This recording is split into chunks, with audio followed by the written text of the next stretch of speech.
من ذا الذی یقرض اللہ قرضا حسنا فیضاعفہ لہ ولہ اجر کریم۔ صدق اللہ العظیم وصدق رسولہ النبی الکریم الامین، ونحن علی ذلک لمن الشاہدین والشاکرین والحمد للہ رب العالمین۔ ان اللہ وملائکتہ یصلون علی النبی یا ایہا الذین آمنوا صلوا علیہ وسلموا تسلیما۔ الصلاۃ والسلام علیک یا سیدی یا رسول اللہ وعلی آلک واصحابک یا سیدی یا حبیب اللہ۔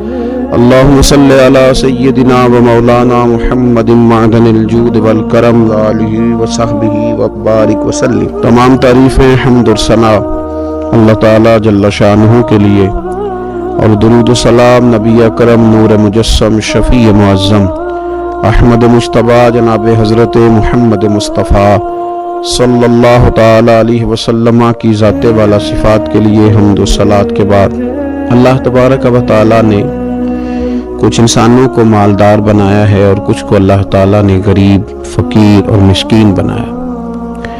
اللہ تعالیٰ کی یہ تقسیم اس کی حکمت پر مبنی ہے۔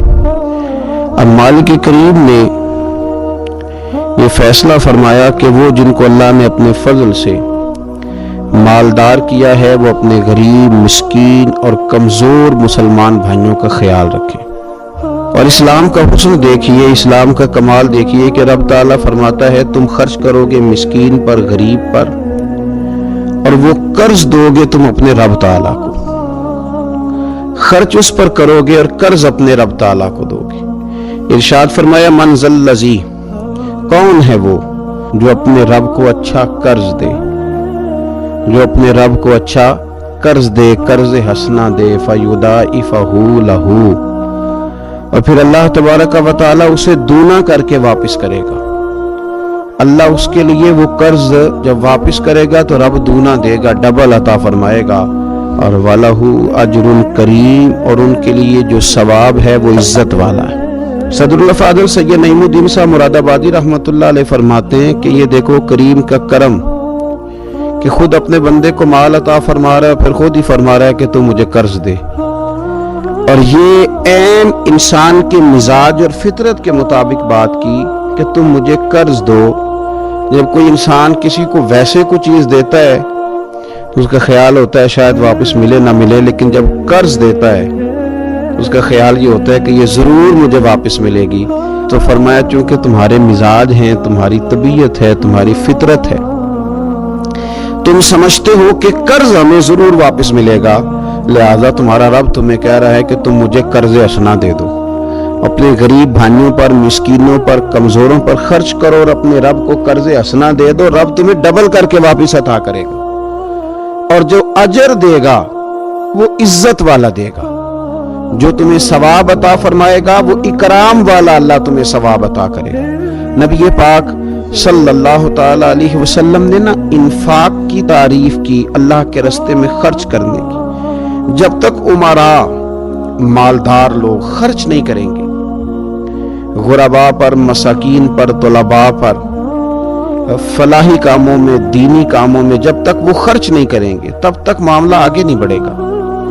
تب تک وہ سارے منصوبہ جات جس سے کہ غریب کا بھلا ہونا تھا، جس سے دین کو مضبوط ہونا تھا، جس سے دین کی اشاعت ہونی تھی، وہ سارے منصوبے آگے نہیں بڑھیں گے۔ اس لیے نبی کریم صلی اللہ تعالی علیہ وآلہ وسلم نے ارشاد فرمایا کہ تم خرچ کرو تاکہ تم پر خرچ کیا جائے، تم اللہ کے راستے میں دو تاکہ رب تمہیں دے، دو اس کے راستے میں وہ تمہیں عطا کرے اپنے فضل و کرم کے ساتھ۔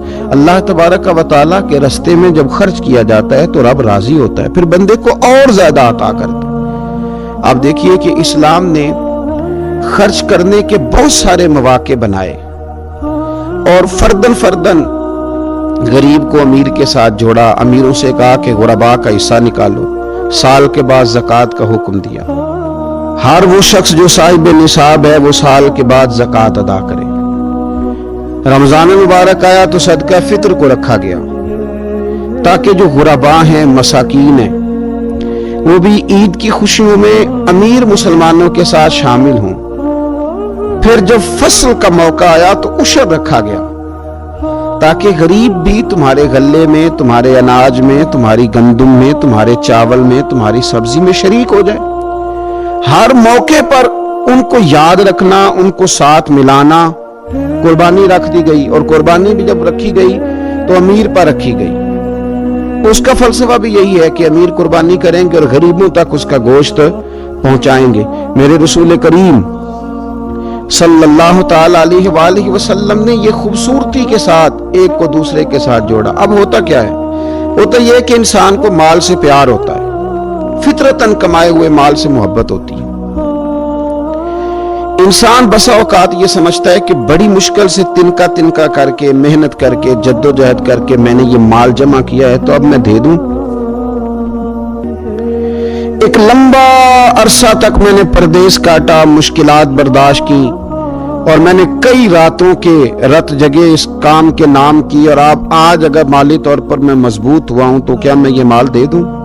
تو دیکھیے، اسلام ایک روحانی مذہب ہے، اس کی تعلیمات آفاقی ہیں۔ یہ ہمیں بتلاتا ہے کہ صرف فیصلہ وہ نہ کرو جو تمہاری آنکھوں سے نظر آ رہا ہے، کچھ چیزیں ایسی ہیں جو رب تمہیں اپنے فضل سے دے رہا ہے اور تمہاری ظاہری آنکھیں انہیں دیکھ نہیں رہی۔ نبی پاک صلی اللہ تعالی علیہ وسلم نے ارشاد فرمایا، یہ حدیث مبارکہ صحیح مسلم میں موجود ہے، حضرت ابو ہریرہ رضی اللہ تعالی عنہ فرماتے ہیں، دیکھیے حضور صلی اللہ تعالی علیہ وسلم نہ بات کر کے مختصر جملوں میں کیسے آگے بڑھتے ہیں۔ کریم محبوب فرمانے لگے، یاد رکھنا صدقہ دینے سے مال کم نہیں ہوتا۔ اللہ اکبر!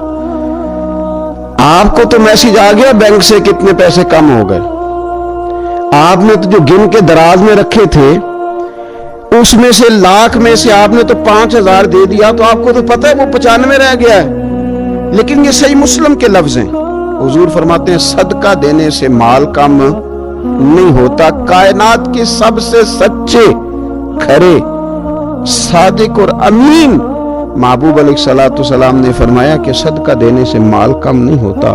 حکیم الامت مفتی احمد یار خان صاحب نعیمی رحمۃ اللہ تعالی علیہ ارشاد فرماتے ہیں کہ کسان جب اس نے بیج کی بوریاں بھر کے رکھی ہوئی ہوتی ہیں، تو جب وہ جا کر کے بیج ڈالتا ہے نا کھیت کے اندر، تو بظاہر تو وہ بوریاں خالی کر کے آتا ہے، لیکن پتہ تب چلتا ہے کہ جب ایک ایک بیج پر پھر کئی کئی گنا دانہ لگتا ہے۔ آیا تو وہ خالی کر کے تھا، لیکن اگر تھوڑا سا وہ گہرائی کے ساتھ دیکھے تو اس نے تو کمال کر دیا، اب تو اس پر بے شمار دانے لگ گئے۔ تو حضور علیہ الصلوۃ والسلام نے فرمایا صدقہ دینے سے مال کم نہیں ہوتا، اور فرمایا معاف کرنے کی وجہ سے اللہ بندے کی عزت میں اضافہ کر دیتا ہے، اور فرمایا جو اللہ کی رضا کی خاطر جھک جائے اللہ اسے عزت عطا کر دیتا ہے۔ صدقہ دینے سے مال کم نہیں ہوتا۔ تو اپنی طبیعت کے اندر اگر شوق پیدا کر لیا جائے راہ خدا میں خرچ کرنے کا، ذوق بنا لیا جائے، ہمارا یہ ذہن بن جاتا ہے کہ یہ بھی میرے پیسے، یہ بھی میرے پیسے، وہ کونے میں میری جائیداد، یہ میرا مکان، وہ میرا بینک بیلنس، یہ میرے جانور، یہ میرا مال تجارت، یہ میرے کھیت کھلیان۔ میرے محبوب نے فرمایا تیرے 3 ہی مال ہیں، ایک تو نے کھا لیا ہے، ایک تو نے پہن لیا، ایک تو نے راہ خدا میں خرچ کر لیا، باقی تو وارثوں کا ہے۔ وارثوں کے مال کے بارے میں اس قدر زیادہ توجہ رکھنا، اس قدر زیادہ ذہن بنا کے رکھنا، تو اللہ تبارک و تعالیٰ کی راہ میں خرچ کرنے کا جو شوق ہے، حضور صلی اللہ علیہ وسلم نہ اس کی نصیحت کرتے۔ نبی پاک صلی اللہ تعالی علیہ وسلم کے سامنے نا حضرت اسماء بنت ابی بکر صدیق خرچ کر رہی تھی، اللہ کے راستے میں دے رہی تھی، تو سرور کائنات صلی اللہ تعالی علیہ وسلم نے فرمایا اسماء خرچ کرو پر گنا نہ کرو، گن گن کے اللہ کے راستے میں خرچ نہ کرو ورنہ رب بھی تمہیں گن گن کے دے گا۔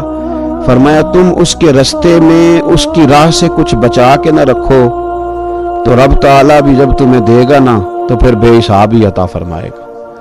گن گن کے یوں احتیاط کر کے دیکھ کے پریشان ہو کے راہ خدا میں خرچ نہ کیا جائے، بلکہ اللہ تبارک و تعالیٰ کے راستے میں دیا جائے اور مالک کے حضور اس کی رضا کے لیے خرچ کیا جائے اللہ تعالیٰ کے بندوں پر۔ حضور صلی اللہ تعالیٰ علیہ وآلہ وسلم کی جو عادات جن کی وجہ سے کائنات میں میرے محبوب پاک علیہ الصلوۃ والسلام کے روز ڈنکے بجتے ہیں، حضور کی نعتیں پڑھی جاتی ہیں، ان میں